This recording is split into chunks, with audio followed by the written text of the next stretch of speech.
Sasha, it's Nicholas from Radio Nation. Thank you for joining us tonight. Are you currently in New Orleans at the moment? I am. How is it down there? Oh, it's a little chilly. It's like in the 50s, which is cold Really? for us. We'll take that here any day. Especially right now, as it's really cold where we are.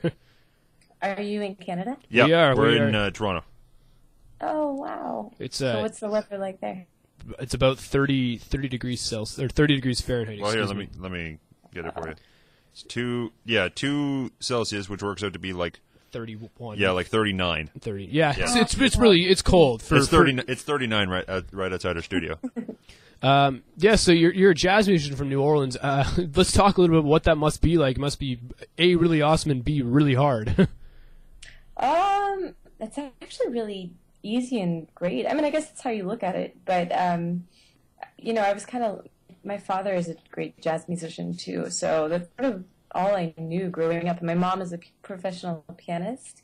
And my little brother is a jazz musician. So, I think like when you grow up with it the way that I did, then like any other like job form just sort of seems unreal.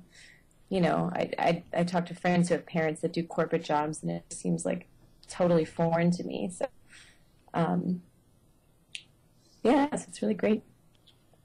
What's I guess talk to me about some of the jazz musicians that you sort of grew up idolizing as a younger musician.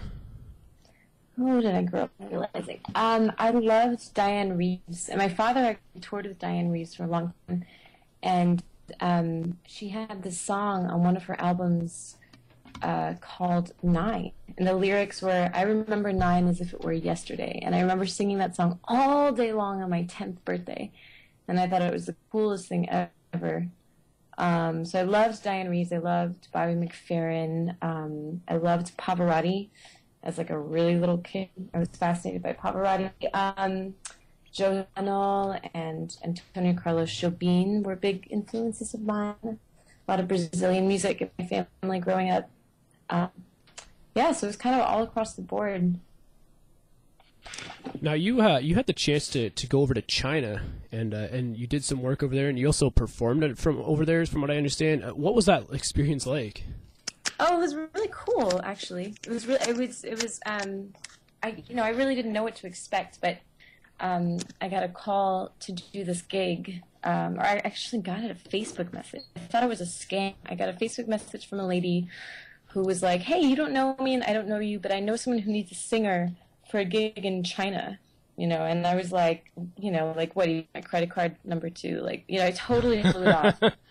And turned out somebody called me the next day, and it was like totally legit. And there was a band that was going over, a 5-piece band based out of the East Coast, like Boston and New York. And their singer dropped out last minute, so the hotel nightclub was inside of a 5-star hotel.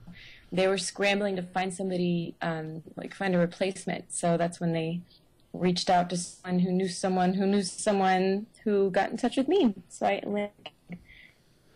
What did you take? What was the primary experience that you took away, or I guess what did you learn most about your experience to China? I think honestly, I think I learned most about I would say like maybe global economics, and it's like a living history book being over there, because China is just so old, especially in Beijing, which is where I was. Being in the capital of China was a really fascinating, there's so much history there. And we were living and performing, almost on a nightly basis. And it was basically a residency gig, but it was in, like I said, this 5-star hotel. So all of the audience members were these just really, really well-off, like, businessmen and big, like, oil tycoons and investment bankers from all over the world.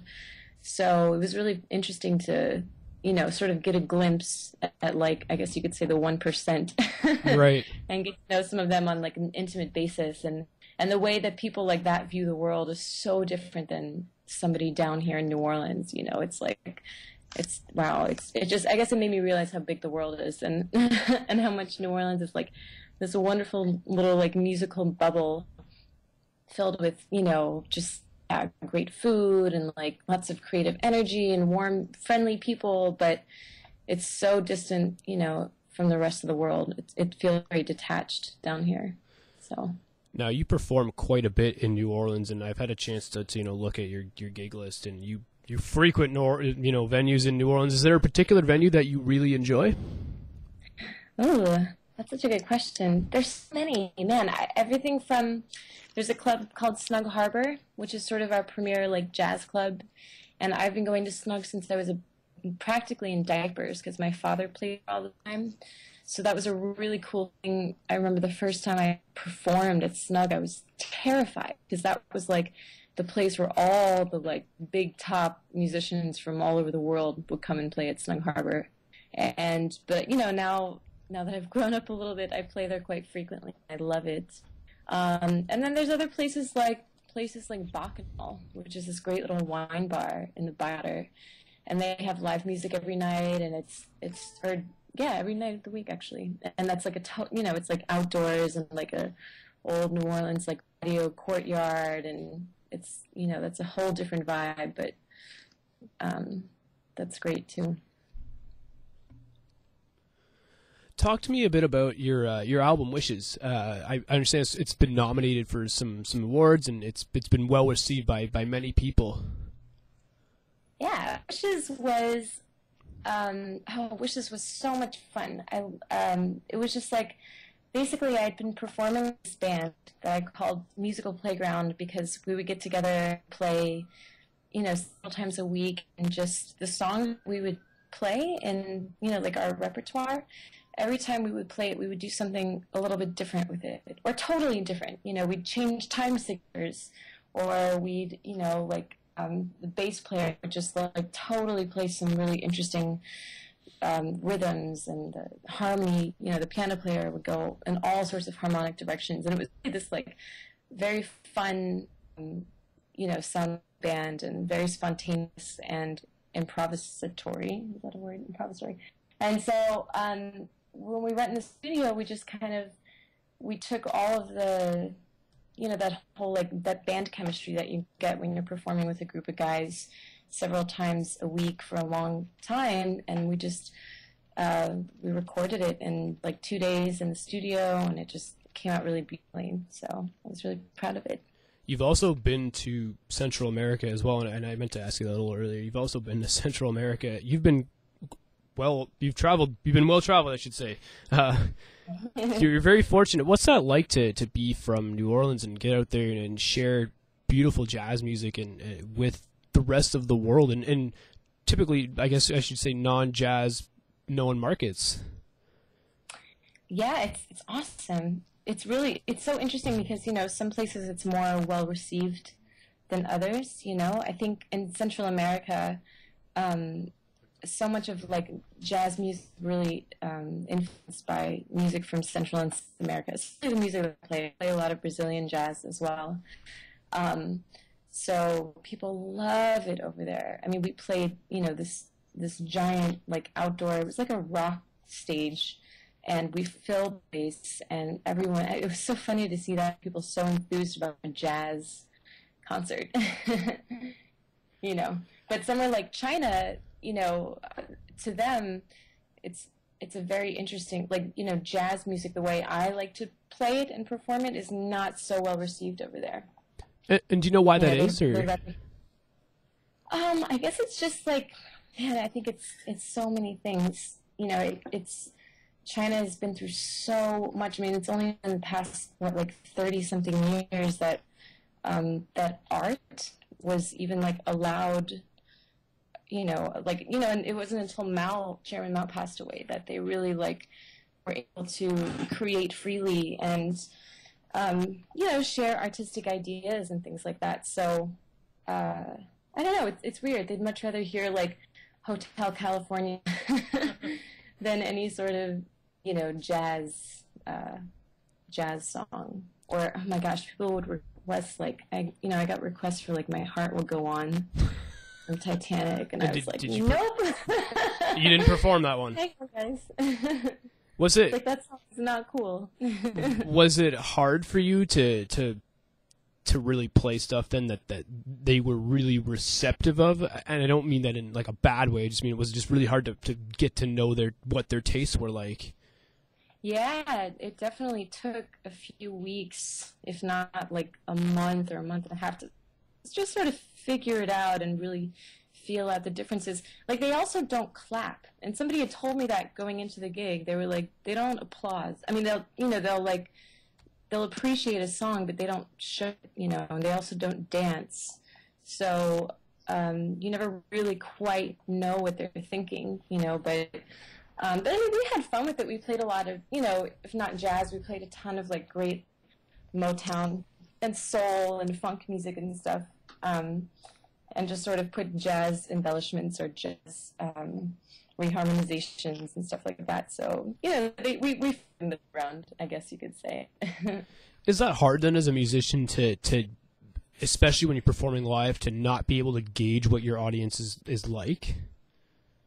Oh yeah, oh totally. Because you feed off of that energy. I mean, that's the whole the whole basis of live performance is being able to connect with the audience. So when you're in this like nebulous zone of like, I don't know what they're thinking, it's like, then you start feeling funny and you start second guessing things, and I think that's something every musician goes through at some point or another. What has been, I guess, your biggest challenge as a musician? I know that you just touched on a really big challenge, but what has been your biggest challenge as a musician?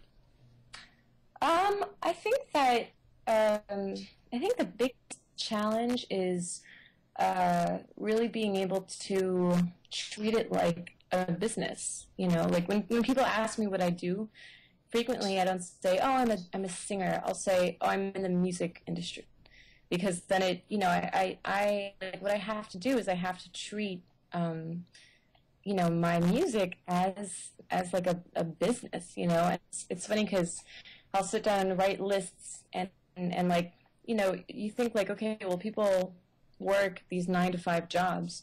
It's like, what can I do to make it, make sure that I'm working 8 hours a day on music, whether it's writing or listening or, booking shows and sending out emails and promoting and all sorts of stuff like that. It's really a challenge because there's no one really telling you what to do. You have to you have to be so well-rounded and be able to do all of those things. What is your favorite part about being in New Orleans as a jazz musician? I think that my favorite part about it would be the community. I mean, people are so, it's been a really great place for me to grow up and just grow. Musically, it's just such a nurturing environment. And musicians really support each other. Not just musicians, but, I mean, New Orleans is like, just the community of people in New Orleans. Everybody is just so, loves. Everyone is a music enthusiast. Everybody loves and appreciates music, especially live music. So it's been a really wonderful thing growing up here and having that, basically at my feet. So. Talk quickly about what it's been like playing with Musical Playground and the Sidewalks Strutters. Oh, it's been great. I mean, both groups are just, I'm constantly growing as a musician because of the guys that I play with, and both, in both bands, in both band settings, the musicians are just, they're so much fun, and they're really I have so much musical respect for them that every time we do a show together, I learn something just from listening to them and just from playing with them. And that's really a beautiful thing.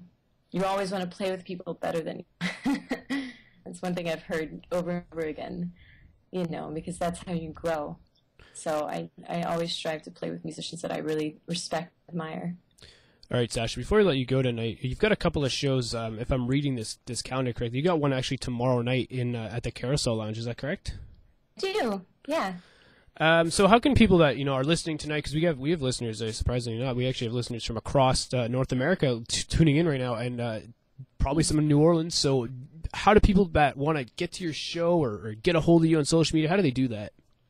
Yeah, well, definitely through my website, sashamasakowski.com, or I'm also on Facebook. If you go to facebook.com/smasakowskimusic is my Facebook music page. And I'm on Twitter also as Sasha Masakowski. So, yeah, any of those should say. And there's also, music listings in New Orleans that, like WWOZ has a great Livewire music calendar that has all the music listings every night. So, all right, yeah. Sasha, well, I just want to say thank you very much for taking the time out of your night, and you've got lots of shows coming up, so everybody can check out your website because you're constantly playing in New Orleans, and I'd love to see you perform. I think it'd be really cool. Great. Thank you so much for having me. All right, well, thank you for joining Radio Nation, and enjoy the rest of your evening. Thanks. Take care, guys.